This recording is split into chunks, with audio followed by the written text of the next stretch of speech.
కేసీఆర్ గారి భారత రాష్ట్ర సమితి అధికారం కోల్పోయిన 3 నెలల్లోనే పేకమేడలాగా కూలిపోతోందండి. ఇదే పరిస్థితి రేపు వైఎస్ఆర్సీపీకి కూడా రాదు అని గ్యారంటీ లేదు. ఏ విధంగా బీఆర్ఎస్ కూలిపోతోంది, ఎందుకని ఇదే రకమైనటువంటి అనుభవం రేపు వైఎస్ఆర్సీపీకి కూడా రావచ్చు, జగన్మోహన్ రెడ్డి గారికి కూడా రావచ్చు అనే విషయాలు మాట్లాడతాను ఇవాళ. లేటెస్ట్ డెవలప్మెంట్ ఏంటంటే బీఆర్ఎస్ పార్టీలో ఉన్నటువంటి సీనియర్ నాయకుడు, ఆల్మోస్ట్ నెంబర్ 2 అండి, కె కేశవరావు గారు, సెక్రటరీ జనరల్ పార్టీకి, పార్లమెంటరీ పార్టీ నాయకుడుగా ఉన్నాడు. ఆ పార్టీ నుంచి 2 సార్లు రాజ్యసభకు వెళ్ళాడు. ఆయన నేను బయటకు వచ్చేస్తున్నాను బీఆర్ఎస్ పార్టీ నుంచి అని చెప్పాడు. నిన్న వెళ్ళి కేసీఆర్ కలిసి మరీ చెప్పాడు. ఇంత సీనియర్ నాయకుడు ఇతను వెళ్ళిపోవడం అనేది పెద్ద డెవలప్మెంట్. కానీ దీనికి ముందే యాక్చువల్గా చాలామంది వెళ్ళిపోయారు. గత కొద్ది రోజులుగా, కొన్ని వారాలుగా మనం వింటున్నాం. అనేక మంది ఇప్పుడు ఉన్నటువంటి ఎమ్మెల్యేలు, మాజీ ఎమ్మెల్యేలు, ఇప్పటి ఎంపీలు, మాజీ ఎంపీలు అందరూ ఆ పార్టీని వదిలి మోస్ట్లీ కాంగ్రెస్ పార్టీలోకి, కొద్దిమంది బీజేపీలోకి వెళ్ళిపోతున్నారు. ఇప్పుడు కేశవరావు గారే స్వయంగా చెప్పారు. ఆయనే కదండి, ఆయన కూతురు గద్వాల విజయలక్ష్మి హైదరాబాద్ నగర మేయర్. ఆవిడైతే ముందే ప్రకటించేసింది నేను వెళ్ళిపోతున్నాను కాంగ్రెస్ పార్టీలోకి మళ్ళీ అని. కేశవరావు గారు ముందు సగం చెప్పి చివరికి నిర్ణయించుకొని నిన్న ఆ ఎర్రవెల్లి ఫామ్ హౌస్ ఉంటుంది కేసీఆర్ గారిది, అక్కడికి వెళ్ళి అయ్యా నేను వెళ్ళిపోతున్నాను ఈ పార్టీ నుంచి అని చెప్పాడు. దాని మీద కేసీఆర్ గారు చాలా అసహనం వ్యక్తం చేశాడు. ఇంతకాలం పాటు మీరు పార్టీలో ఉంటే మీకు ఎన్నో సీనియర్ పదవులు ఇచ్చాను, 2 సార్లు రాజ్యసభకు పంపించాను, సెక్రటరీ జనరల్ అన్నాను, పార్లమెంటరీ పార్టీ లీడర్గా మీకు ఇచ్చాను, ఇన్ని చేసిన తర్వాత వెళ్ళిపోతారా అని చెప్పి ఆయన ఏదో చాలా కినుకు వహించాడు అని చెప్పి వార్తలు వచ్చినాయి. ఏమైనప్పటికీ బహుశా రేపే ముహూర్తం. రేపు కేశవరావు గారు, ఆయన కుమార్తె గద్వాలు విజయలక్ష్మి గారు ఇద్దరూ కూడా కాంగ్రెస్ పార్టీలోకి వెళ్తున్నారు. ఇంతలోకి ఎట్లా అయిపోయింది ఈ పార్టీకి? ఇంతమంది ఎందుకు వెళ్తున్నారు? ఆల్రెడీ ఇంకొక వార్త వచ్చిందండి, లేటెస్ట్ వార్త. ఇది కూడా మనం మాట్లాడుకోవాలి ఇమ్మీడియట్గా. అదేమిటంటే వరంగల్కి కడియం శ్రీహరి గారి కూతురు కడియం దివ్య, ఆ అమ్మాయికి ఎంపీ టికెట్ ఇచ్చారు కేసీఆర్. ఇస్తే ఆవిడ నిన్ననే పార్టీకి రిజైన్ చేశారు. ఏమని ఇచ్చారండి లెటరు? మే 13, 2024 నాడు జరిగే లోక్సభ ఎన్నికల్లో వరంగల్ లోక్సభ స్థానం నుంచి భారత రాష్ట్ర సమితి అభ్యర్థిగా పోటీ చేసే అవకాశం కల్పించిన మీకు ధన్యవాదములు. గత కొన్ని రోజులుగా ఊరికే నేను పోటీ చేయనని చెప్పలేదండి. ఆవిడ ఎన్ని మాట్లాడినదో చూడండి. గత కొన్ని రోజులుగా పార్టీ నాయకత్వంపై మీడియాలో వస్తున్న అవినీతి, భూ కబ్జాలు, ఫోన్ ట్యాపింగ్ లాంటి వ్యవహారాలు మరియు లిక్కర్ స్కామ్ లాంటి విషయాలు పార్టీ ప్రతిష్టను దిగజార్చాయి. జిల్లాలోని నాయకుల మధ్య సమన్వయం, సహకారం లేకపోవడం, ఎవరికి వారే యమునా తీరే అన్నట్టుగా వ్యవహరించడం పార్టీకి మరింత నష్టం చేస్తుంది. ఈ పరిస్థితుల్లో నేను పోటీ నుంచి విరమించాలని నిర్ణయించుకున్నాను. గౌరవ కేసీఆర్ గారు మరియు పార్టీ నాయకత్వం, భారత కార్యకర్తలు నన్ను మన్నించవలసిందిగా కోరుతున్నాను. అంటే మీరు సీట్ ఇచ్చారు, నేను పోటీ చేయడం లేదు అని చెప్పింది. గమ్మత్ ఏమిటంటే ఆవిడ సీట్ ఇవ్వడానికి చాలా ఎక్సైజ్ జరిగిందండి ముందు. అంతకుముందు కడియం శ్రీహరి గారు నాకు టికెట్ కావాలన్నారు వరంగల్కి. అక్కడ సిట్టింగ్ ఎంపీ ఉన్నారు. ఆయన అలిగి ఆయన వెళ్ళిపోయాడు కాంగ్రెస్లోకి. ఆయన వెళ్ళిపోయిన తర్వాత ఆరూరి రమేష్ అనే ఆయన అడిగాడు, ఆయనకి ఇవ్వలేదని ఆయన అలిగి ఆయన వెళ్ళిపోయాడు. చివరికి కడియం శ్రీహరి గారు నా కూతురికి ఇవ్వండి అంటే సరే కూతురికి ఇచ్చారు, డాక్టర్ కడియం కావ్యకి. ఇస్తే ఆవిడ ఇప్పుడు మరి బీఆర్ఎస్ పార్టీ మీద అవినీతి, భూ కబ్జాలు, ఫోన్ ట్యాపింగు, లిక్కర్ స్కాము ఇట్లాంటి ఆరోపణలు ఉన్నాయి. దాంతోపాటు పార్టీ పరిస్థితి సరిగ్గా లేదు, జిల్లాలో సమన్వయం లేదు, సహకారం లేదు, ఎవరికి వారే యమునా తీరా అన్నట్టుగా ఉంది, కాబట్టి నేను పోటీ చేయను. ఎంత సెట్ బ్యాక్ అండి ఇది. వరంగల్ టికెట్ మళ్ళీ వేరే టికెట్ కాదు. ఒకప్పుడు బీఆర్ఎస్ టీఆర్ఎస్గా ఉన్నప్పుడు వాళ్ళ జెండా రెపరెపలాడేది వరంగల్లో.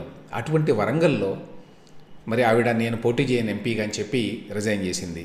ఇటువైపు కేసీఆర్ గారు. ఇది పెద్ద షాక్ అండి. వీళ్ళు లేటెస్ట్ అండి, కానీ ఆల్రెడీ చాలామంది వెళ్ళిపోయారు. ఎంతమంది ఎంపీలు? 4 ఎంపీలు, సిట్టింగ్ ఎంపీలు వెళ్ళిపోయారండి. అది ఆశ్చర్యం. సిట్టింగ్ ఎంపీలు ఇప్పుడు కొంపలు మునిగింది ఏమి లేదు వాళ్ళకి. వాళ్ళు ఆల్రెడీ ఎంపీలుగా ఉన్నారు బీఆర్ఎస్ నుంచి. రంజిత్ రెడ్డి చేవేళ్ల వెళ్ళిపోయాడు. ఆయన పసునూరి దయాకర్ చెప్పాను కదా వరంగల్ నుంచి, ఆయన సిట్టింగ్ ఎంపీ, ఆయన వెళ్ళిపోయాడు. ఇక ఆయనతో పాటుగా వెంకటేష్ నేత పెద్దపల్లి నుంచి, పోతుగంటి రాములు నాగర్ కర్నూలు నుంచి, బీబీ పాటిల్ జీరాబాద్ నుంచి, వీళ్ళందరూ కూడా రిజైన్ చేసి ఐదర్ కాంగ్రెస్ పార్టీలో ఆర్ బీజేపీలో చేరారు. ఇంకా చాలామంది వెళ్తున్నారు. ఆల్రెడీ దానం నాగేంద్ర వెళ్ళిన విషయం తెలుసు. ఇంకా చెప్తున్నారు, చాలా పేర్లు ఉన్నాయి. మల్కాజ్గిరి నుంచి ఈ ఎమ్మెల్యే మల్లారెడ్డి, ఇంకా ఎమ్మెల్యేలు దుబ్బాక నుంచి కొత్త ప్రభాకర్ రెడ్డి, నర్సాపూర్ నుంచి సునీత లక్ష్మారెడ్డి, పటాన్చేరు నుంచి జి మహిపాల్ రెడ్డి, జహీరాబాద్ నుంచి కె మాణిక్రావు, భద్రాచలం నుంచి తెల్ల వెంకట్రావు, రాజేంద్ర నగర్ నుంచి ప్రకాష్ గౌడ్, చేవెళ్ళ నుంచి కాలే యాదయ్య, వీళ్ళందరూ కూడా గత కొన్ని రోజులుగా ముఖ్యమంత్రి రేవంత్ రెడ్డి గారిని కలిశారు. కాంగ్రెస్ పార్టీలోకి వస్తాము అని చెప్పి అడిగారు. కాబట్టి వీళ్ళల్లో ఎక్కువ మంది వెళ్ళిపోయేటువంటి అవకాశం ఉన్నది అక్కడ గ్రీన్ సిగ్నల్ రాగానే. ఈయన కాకుండా మళ్ళీ గుత్తా సుఖేందర్ రెడ్డి, ఈయన కూడా ఎప్పటి నుంచో ఉన్నాడు కదండి టీఆర్ఎస్లో, ఆ తర్వాత బీఆర్ఎస్లో. ఆయన లెజిస్లేటివ్ కౌన్సిల్ చైర్మన్గా ఉన్నాడు. ఇప్పుడు పదవి లేకపోవడం కూడా కాదు, అని మంచి పదవి కూడా ఉన్నది. కానీ ఆయన కూడా రేవంత్ రెడ్డి గారిని కలిసి కాంగ్రెస్ పార్టీలోకి వస్తానని చెప్పి అడిగాడు. సో దీన్ని బట్టి ఏమర్థం అవుతోందండి, నిన్న మొన్నటి వరకు తిరుగులేని పార్టీగా ఉన్నటువంటి బీఆర్ఎస్ అధికారం కోల్పోయిన 3 నెలల్లో ఎంత అతలాకుతలం అవుతోంది, భూకంపం వచ్చినట్టుగా ఎట్లా అయిపోయింది. కేసీఆర్ గారు తెలంగాణ జాతిపిత అన్నట్టుగా వ్యవహరించారు కదా మొన్నటి వరకు. అధికారం ఉన్నప్పుడు తండ్రి కొడుకులు కుటుంబ సభ్యులు అందరూ కూడా మరి ఆ అధికారాన్ని అడ్డం పెట్టుకొని విర్రవీగారు కదా. అటువంటి పార్టీ అధికారం కోల్పోయిన 3 నెలల్లోనే ఈ విధంగా కకావికలైపోతోంది. అది గమనించాల్సిన విషయం. నేను గతంలో చాలాసార్లు చెప్పాను, ప్రాంతీయ పార్టీలు వాటిని సస్టైన్ చేయటము చాలా కష్టము. అధికారంలో లేకుండా, అధికారంలో ఉంటే అంతా బాగుంటుంది, అంతా పచ్చగా కనిపిస్తుంది. అధికారం కోల్పోతే మాత్రం ఎక్కువ కాలం పాటు దాన్ని సస్టైన్ చేయాలంటే నాయకత్వ పటిమ ఉండాలి. అందుకనే ఇక్కడ కంపారిజన్ తీసుకొచ్చేది ఎప్పుడు నేను చంద్రబాబు నాయుడు గారిని. ఆయన చంద్రబాబు నాయుడు గారు is not the most successful politician. He's not. ఎందుకంటే ఆయన అధికారంలో ఉన్న దానికంటే అధికారంలో లేని టైం ఎక్కువ. అందరికీ తెలుసు ఆయన 14 ఏళ్ళు అధికారంలో ఉన్నది సరిగ్గా. మిగతా టైం అంతా గత 40 ఏళ్లలో అనధికారికంగానే, అంటే అధికారం లేకుండానే బయట ఉన్నాడు. 14 ఏళ్ళకి పైగానే ఉన్నాడు కదా. 2004 నుంచి 2014 వరకు, 2019 నుంచి 24 వరకు అధికారం లేదు ఆయనకి. సో అధికారంలో ఎంతకాలం ఉన్నాడో అంతకంటే ఎక్కువే అధికారం లేకుండా ఉన్నాడు. అయినా కూడా పార్టీని సస్టైన్ చేశాడు. వరుసగా 2 సార్లు ఓడిపోయిన తర్వాత సస్టైన్ చేశాడండి చంద్రబాబు నాయుడు గారు. గమనించాల్సిన విషయం అది. 2004లో ఓడిపోయారు, మళ్ళీ 2009లో అధికారంలోకి వస్తున్నాం అనుకుంటే మళ్ళీ ఓడిపోయారు. సో 10 ఏళ్ల పాటు అధికారానికి దూరంగా ఒక ప్రాంతీయ పార్టీని నిలబెట్టడము, దాన్ని సస్టైన్ చేయటము, దాన్ని నడపటము ఎంత కష్టమో అనేది ఇవాళ కేసీఆర్ గారికి అర్థం కావాలి. తర్వాత ఒక్క అంశం మీదనే ఆధారపడి పార్టీని మనం నిలబెడతాం, మనం సాగించుకుంటాం అని అనుకుంటే ఎంత కష్టమో అనేది కూడా అర్థమవుతుందండి. మీరు ఆంధ్ర వాళ్ళని తిట్టినంత కాలము, ఆంధ్ర వాళ్ళని బూచిగా చూపించినంత కాలము, ఆంధ్ర వాళ్ళని విలన్లుగా చూపించినంత కాలము మీకు నడిచింది కేసీఆర్ గారికి. ఎప్పుడైతే తెలంగాణ ఏర్పడిందో అప్పుడు ఆ ఇష్యూకి ప్రాధాన్యత పోయింది.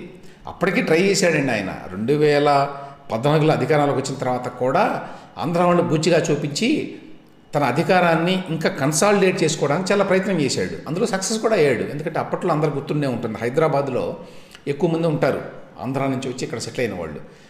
అది జనాభా లెక్కలని చెప్పి తీసి మీరెవరు, ఎక్కడ పుట్టారు, ఇవన్నీ తీస్తాం మేము, అసలు అందరికీ కూడా పూర్తి పౌరసత్వ హక్కులు ఉంటాయో లేదో తెలంగాణలో కూడా తెలుస్తాము, ఈ టైప్లో మాట్లాడారు. అప్పట్లో భయపెట్టారు, బెదిరించారు. 2018లో కూడా అందులో సక్సెస్ అయ్యాడు. ఈ చంద్రబాబు నాయుడు గారు కాంగ్రెస్తో పెట్టుకొని తెలంగాణకు రావడము, దాన్ని బూచిగా చూపించి మళ్ళీ అప్పుడు కూడా ఇదిగో ఆంధ్ర వాళ్ళు వస్తున్నారు మళ్ళీ మన మీద పెత్తనం చేయడానికి అని భయపెట్టి జనాన్ని ఓట్లేయించుకున్నాడు అప్పుడు కూడా.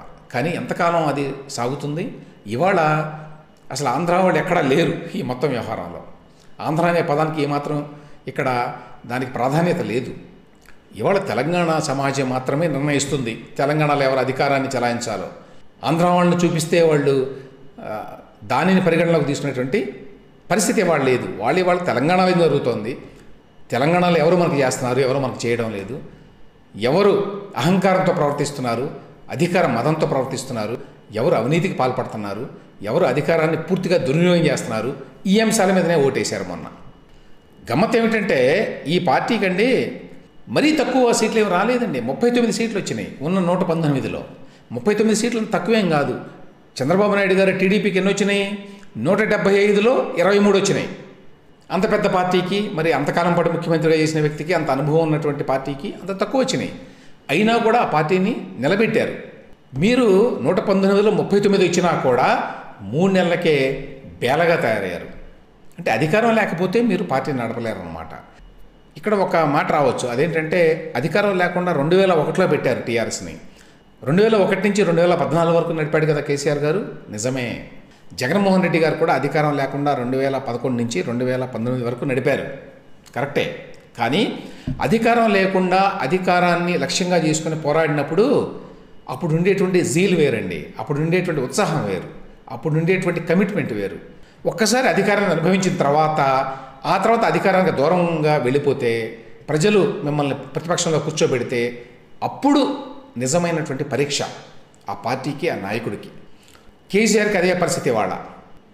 ఒకప్పుడు తిరుగులేని నాయకుడిగా జాతీయ స్థాయిలో పార్టీలను కూడగట్టి 3వ ప్రత్యామ్నాయం అని మాట్లాడినటువంటి వ్యక్తి, మహారాష్ట్రలో పార్టీని ఎక్స్పాండ్ చేస్తున్నానని చెప్పి హడావుడి చేసిన వ్యక్తి, ఆంధ్రప్రదేశ్లో కూడా పార్టీని పెడతాను అని చెప్పి మాట్లాడినటువంటి వ్యక్తి ఇవాళ తన సొంత రాష్ట్రం తెలంగాణ లాంటి చిన్న రాష్ట్రంలో కూడా తన పార్టీని నిలబెట్టుకోలేనటువంటి పరిస్థితి వాళ్ళు ఎదురైంది. 3 నెలలకే పార్టీ సగం ఖాళీ అయిపోయింది. అతి త్వరలో ఆ పార్టీ నుంచి ఇంకా చాలామంది వెళ్తారని చెప్తున్నారు. అప్పుడు ఆ పార్టీ యొక్క అస్తిత్వానికే ప్రమాదం ఏర్పడుతుంది. యాక్చువల్గా ఏమనుకున్నారంటే, ఈ పార్లమెంటరీ ఎన్నికల వరకు కూడా ఈ రేవంత్ రెడ్డి కాంగ్రెస్ పార్టీ వారు ఎంకరేజ్ చేయరు ఎక్కువ మందిని తీసుకోవడానికి కాంగ్రెస్ పార్టీలోకి, బీఆర్ఎస్ నుంచి. కాబట్టి ఈ పార్లమెంట్ ఎన్నికలు అయిన తర్వాత బీఆర్ఎస్ పార్టీ ఉనికి, అస్తిత్వం ప్రశ్నార్థకం అనేటువంటి భావన ఉండేదండి. కానీ ఇప్పుడు ఏం జరిగింది, మరి రేవంత్ రెడ్డి వద్దన్నా కూడా అందరూ వచ్చేస్తున్నారు, ఇప్పుడే వచ్చేస్తామంటున్నారు. ఆ దానం నాగేందర్ అయితే రెండోసారి ఎమ్మెల్యేగా ఎన్నికై ఖైరతాబాద్ నుంచి తన ఎమ్మెల్యే పదవికి రిజైన్ కూడా చేయకుండా కాంగ్రెస్లోకి వెళ్ళిపోయి నేను సికింద్రాబాద్ నుంచి పోటీ చేస్తానని సీటు తెచ్చుకున్నాడండి. ఆ పరిస్థితిలో ఉన్నది ఇవాళ బీఆర్ఎస్ పార్టీ. అంటే ఎంత త్వరగా ఆ పార్టీ యొక్క ఫౌండేషన్ ఎంత వీక్గా ఉంది, ఎంత త్వరగా అది కూలిపోతుంది అనేది ఒకటి గమనించాలి. రెండవది, నేను ఇంతకుముందు చెప్పినట్టు పార్లమెంట్ ఎన్నికల తర్వాత ఈ పార్టీ ఉనికి ప్రశ్నార్థకం అని అనుకుంటే అసలు పార్లమెంట్ ఎన్నికలకు ముందే ఈ పరిస్థితి వచ్చింది. రేపు పార్లమెంట్ ఎన్నికల్లో బీఆర్ఎస్కి అతి తక్కువ సీట్లు వస్తాయి అని చెప్తున్నారు. నేనైతే కనీసం 3-4 సీట్లు వస్తాయని చెప్పి అనుకుంటే చాలామంది దాన్ని పూర్తిగా ఖండిస్తున్నారు. 3-4 సీట్లు కూడా రావు బీఆర్ఎస్కి అనేది చాలామంది తెలంగాణలో ఉన్నటువంటి మరి పరిశీలకుల అభిప్రాయం. 3-4 కూడా సీట్లు కూడా రాకుండా ఉంటే పార్లమెంట్ ఎన్నికల తర్వాత బీఆర్ఎస్ అనే పార్టీ, భారత రాష్ట్ర సమితి అనే పార్టీ మళ్ళీ ఉంటుందా? నిన్నటికి నిన్న కేశవరావు గారు ఎన్ని మాట్లాడినాడండి. ఇంకా బయటికి రాకుండానే కేసీఆర్ ఎందుకు అతిగా ప్రవర్తించాడు, ఎందుకు వేలు పెట్టాడు జాతీయ స్థాయి ఎన్నిక వ్యవహారాల్లో, పాలిటిక్స్లో ఆయనకి ఏం పని, మహారాష్ట్రకు వెళ్ళడం ఎందుకు, ఆ కాళేశ్వరం ప్రాజెక్టుని ఈయనేదో పెద్ద ఇంజనీర్ అయినట్టుగా ఈయన జోక్యం చేసుకోవడం ఎందుకు, అధికారులకు అప్పచెప్పకది, ఇట్లా మాట్లాడాడు. అంటే ఎట్లా ఓడల బళ్ళు ఓడలు అంటారు కదా సామెత తెలుగులో, ఆ విధంగా ఎట్లా మారిపోతుందో చూడండి పరిస్థితి. ఇక ఇక్కడ పార్లమెంట్ ఎన్నికల తర్వాత అసలు ఈ పార్టీ ఉంటుందా, లేదా రేవంత్ రెడ్డి చెప్పినట్టుగా ఆ కుటుంబ సభ్యులు మాత్రమే మిగులుతారు ఆ పార్టీలో అనేటువంటి పరిస్థితి వాళ్ళ. ఒకప్పుడు రేవంత్ రెడ్డి మాట్లాడినప్పుడు అదే అతిశయోక్తిలాగా కావాలని వెటకారంగా మాట్లాడుతున్నాడు రేవంత్ రెడ్డి, అది నిజమవుతుందా ఎప్పటికైనా అని అనుమానించేవాళ్ళు కూడా ఇవాళ ఈ మాటలు నిజమే అనిపిస్తున్నాయి. రేవంత్ రెడ్డి చెప్పినట్టు ఆ పార్టీలో కేసీఆర్ గారు, కేటీఆర్ గారు, హరీష్ రావు గారు, కవిత గారు, సంతోష్ రావు గారు వీళ్ళే మిగులుతారా చివరికి అనేటువంటి భావన కలుగుతోందండి ఇవాళ.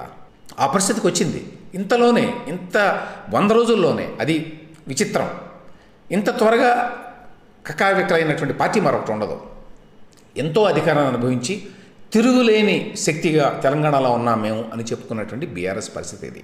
దీన్ని బట్టి ఇప్పుడు మనం అర్థం చేసుకోవాల్సింది ఏంటంటే, వైఎస్ఆర్ కాంగ్రెస్ పార్టీ పరిస్థితి కూడా ఇదే విధంగా ఉండబోతోంది. నేను ఇంతకుముందే చెప్పాను, 2011 నుంచి జగన్మోహన్ రెడ్డి గారు 2019 వరకు నడిపాడు పార్టీని బ్రహ్మాండంగా కదా అని అనొచ్చు ఎవరైనా.